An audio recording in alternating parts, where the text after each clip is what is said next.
We're at part 2. This is just more of a carryover of the informal measures, and then we'll be going into curriculum-based assessment or measurement.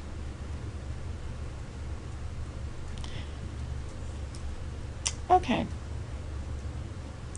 Now, in the last one, I started talking a little bit about dynamic assessment. And performance assessment and authentic assessment is closely tied to dynamic assessment. For performance assessment, the student creates a response from his or her knowledge base. Now, what does that really mean? Okay. When you ask a critical thinking question, they're not going to just be able to pull just from the material that they may have discussed in class or read in class. They're going to have to create a connection between that material and other things that they have done before.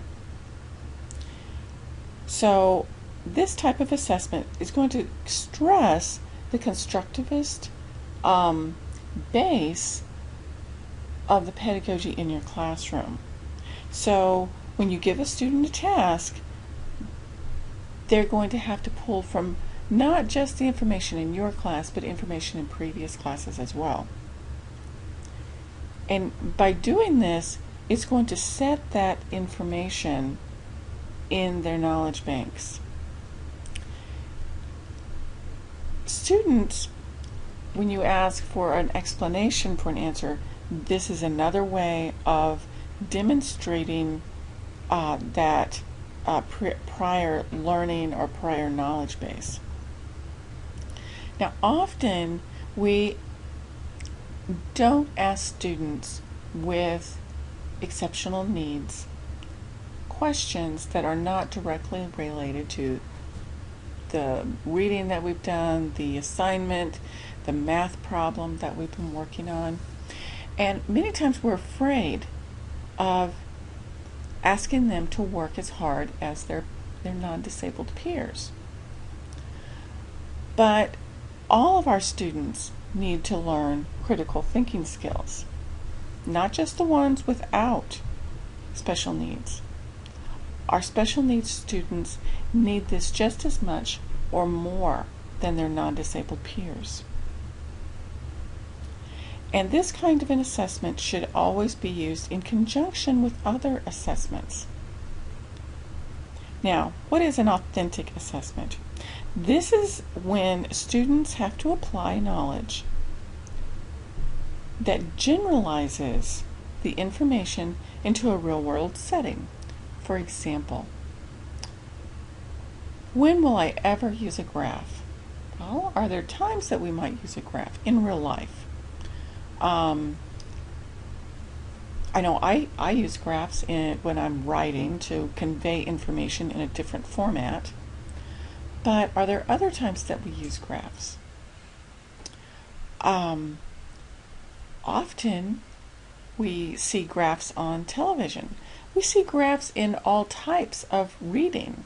So just because the student is in 4th, 5th, 6th, 8th, or 9th grades does not mean that they will not be using a graph in reality.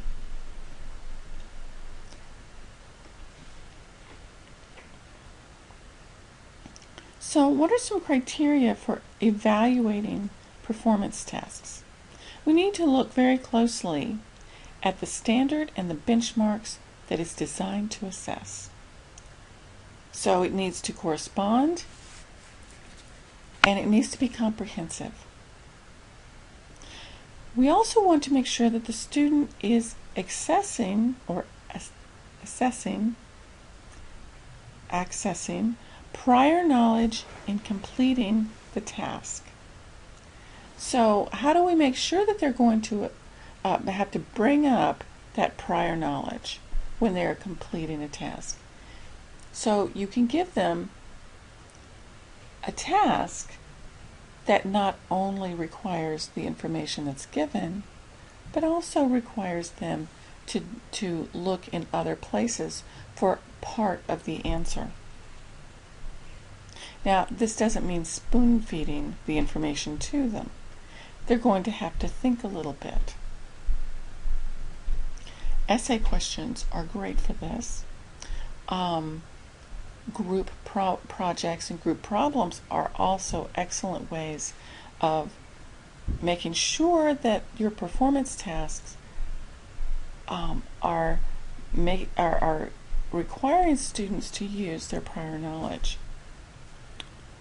We also need to make sure that the project or the task requires the use of higher order thought processes, creative thinking, or in a nutshell, critical thinking. It needs to be real and purposeful. So, when would we use percents? Well, we use percents when we go shopping. When we go to the mall and we see a sale, we look at the price tag and then we have to figure out what the real price is going to be because it says that there's 30% off on that item. So this is a time when you can make learning useful to students.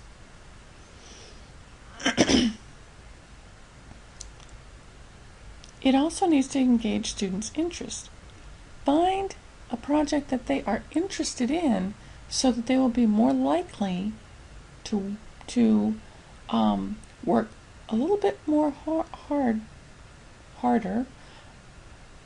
on using their prior information as well as the current information that you've been teaching.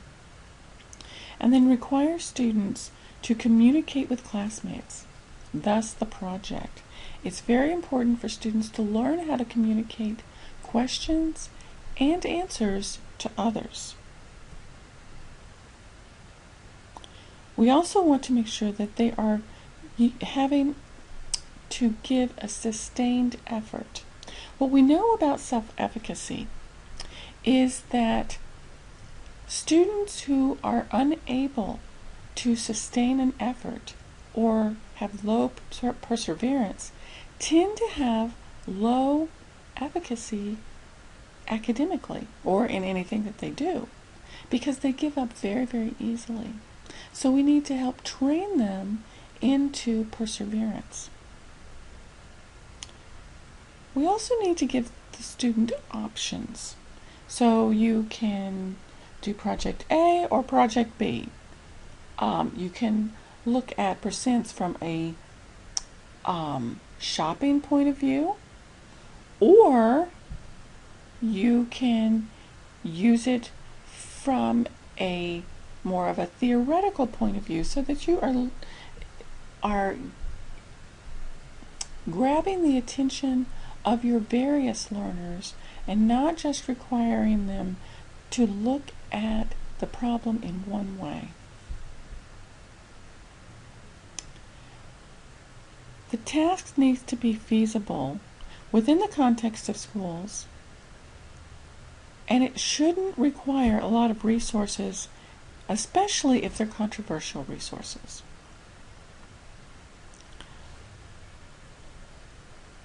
It needs to also convey a sense of fairness to all, so we need to have bias-free assignments. Now that doesn't mean that we don't discuss controversial subjects. It just means that we do it in a bias-free manner. We need to challenge students, not frustrate them. Include criteria and rubrics for how you're going to evaluate their performance. And provide both your group and individual work tasks with accountability. So, that brings us to portfolio assessment, because this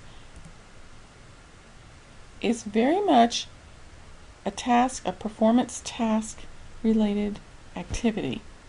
It goes over a long period of time. So, we are going to evaluate student progress. We're going to look at both strengths and weaknesses, because that way we can know where we're going and how we're going to reshape the areas that need to be worked on. We need to have work samples, or things that we've actually done in class. again, we need to go back to that authenticity of work sample. The work needs to be comparable to something that they would be doing out in the real world. It needs to look at the whole child. So you might have a variety of activities in that portfolio that are going to deal with different aspects of the person or the child completing the portfolio assessment. Now, we also have to have repeated observations of behavior. It needs to be continuous. So we're not going to just stop it. We're going to have it from point A to point B during that, say, grading period, but it's going to be continuous over that time. We're not going to have gaps. We're going to use a variety of methods for gathering evidence for their performance. So you might have something from a workbook. You might have an assignment that's given from a textbook. You might have an activity that you've done, say, out in the hallway with the class, or taken them outside to work on a project. I know we used to have one of our science classes when I was teaching middle school. We had they were looking at aerodynamics. So in their assessment procedures, they did things from, they had problems that they actually worked on looking at aerodynamics. They had other types of tasks that they did. But then the thing that all the students knew they were going to get to do was make a really nice paper airplane, and we had paper airplane flights down the hallway. So all the kids got a chance to participate in the contest of getting your paper airplane down to the other end. And so it was interesting. It was fun for the students. It gave them something to look forward to. And they understood the theory behind aerodynamics when they were finished with the project. So it was a wide variety of activities, but it was also continuous during the time that they were working on that project. You need to have systematic feedback so that you can improve your instruction and students can improve their performance. And you also need to be able to provide an opportunity for students to come up to solve problems, working with teachers, working with peers, and having parents also come in and work with students. So, what are some examples? Student writing, story maps, reading logs, we have vocabulary journals, artwork, group work, daily journals. And some of the things that we've missed here. If you notice, this list is more of a literary nature. Let's not forget the science areas and the math areas, such as looking at dynamics, looking at how are we going to measure. Okay, measurement. We can measure a school. We can measure rooms in a school. We can show students and help them to understand area and diameter, circumference, all of those mathematical ideas by letting them measure things in the school. We can look at different types of trigonometry by bringing together art and math, because you're looking at a variety of shapes and sizes and measurements and how things work together. So you can also bring your art teacher in and have them help you on projects. Okay, so we have some more ideas here. Writing ideas, reading response logs, learning logs, different kinds of entries, assigned readings, pen pals, and letters that you exchange maybe with the teacher or with a pen pal someplace in another country. Out of school writing and artwork, unit and lesson plans, and other types of tests that you collected over a grading period. So this brings us to norm-referenced assessment issues. Test administration and interpretation is extraordinarily important. This is probably one of the most important issues in norm-referenced assessment, but sometimes one of the most neglected. We have to follow the test administration. If we leave test administration and add something of our own, such as we restate the instructions to the student in a way that was not intended by the test administrators, we need to note that. Somebody needs to know that we didn't give the test the way it was supposed to be given. And then we need to look at interpretation. Because many times tests are interpreted in isolation instead of looking at it within the test battery of all the other things that were given during an assessment. Now, this type of a norm-referenced assessment, we don't present material that was taught in the actual curriculum because it's not curriculum. This is norm-referenced. We're looking at kids from in your classroom and a student maybe in Washington State. Two very different kids. So we have to look at that curriculum bias. You have to understand that most of these tests were written on the East Coast by folks who were educated on the East Coast. So they may not be looking at the curriculum that you're using in your classroom when they write an assessment question. They tend to have a lack of alternative forms. Now in your classroom, if you're giving an IRI, you can come up with a probe, or you can decide, oh, well, I'm going to use these three stories out of the book, out of this section of the book. Well, yeah, you can't do that with a norm-referenced assessment. You only have a certain amount of time that you have to work with the student. So at the most, you're going to have one alternative form.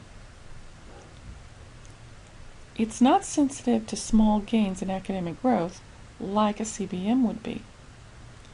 And there tends to be cultural and linguistic bias. So this brings us to curriculum-based measurement. The CBM monitors student progress, and this is frequently. We can do this as frequently as we need to.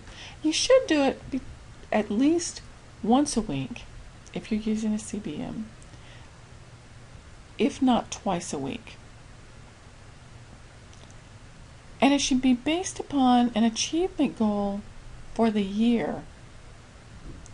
And then you're going to be monitoring progress, that it's going to help the teacher know, if number one, if the student is making progress, and number two, when they need to make adjustments to their teaching information, their teaching style, and the curriculum.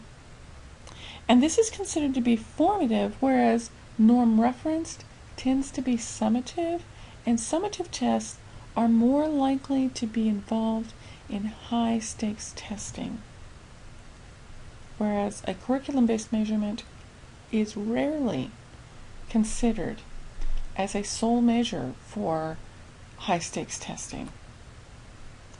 So we need to know, what does an effective CBM look like? They need to have sufficient reliability and validity, which CBMs, when you follow the progression of how a CBM is supposed to be set up, they have excellent reliability and validity because they're coming out of your classroom material that you're already using. So they, generally speaking, are going to give you exactly what you're looking for. They're testing what they say that they're testing because you're using current materials. They're easy to use. They're very easy to understand, so that teachers can use them and teach others. We teach kids to do curriculum-based measurements on a variety of topics on a regular basis. When you have the results and they're yielded by the measures, they're easy to explain to others, such as parents. Parents understand graphs because graphs are very visual. Parents tend to be very visual. Most people are. And so you want to make sure that you give them something in a nutshell that shows them a picture of how their student is performing.